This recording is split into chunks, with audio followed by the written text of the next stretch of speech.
بتوصيف الكتامين ياض ولا بتاخدوا البوس ياض ولا ايه؟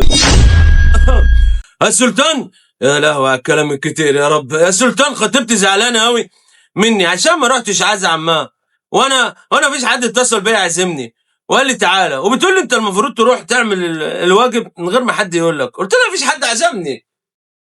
عازمك على ايه يابا؟ انت ايه ياض؟ انت بتاخد ايه ياض؟ بتوصيف الكتامين ياض ولا بتاخدوا البوس ياض ولا ايه؟ يا نهار اسود عليا. ايه ياض ده عايز ياض؟ معلش يا خالد، معلش حقك عليا انت، معلش كانوا عاملين موت عالضيق كده، انت فاهم ازاي؟ العزا كان عالضيق، معلش ما لحقتش تعزمك يا ابني. ما لحقناش نعزم بقى، انت فاهم بقى الحاجات اللي بتيجي على غفله دي، انت فاهم ازاي؟ ما بنلحقش. الله العظيم. ايه يا عم في مالك؟ مالك انت عايز واحد انت فاهم ازاي؟ وحياة الدين الله بالنبوت ده مش على دماغك، على ظهرك عشان يفوقك، عشان يقول لك انت فاهم ازاي؟ انت كده عايز واحد انت فاهم ازاي؟ يروق بظهر ايده، بالراحه انت بالي على دي ياخدك راسك كده من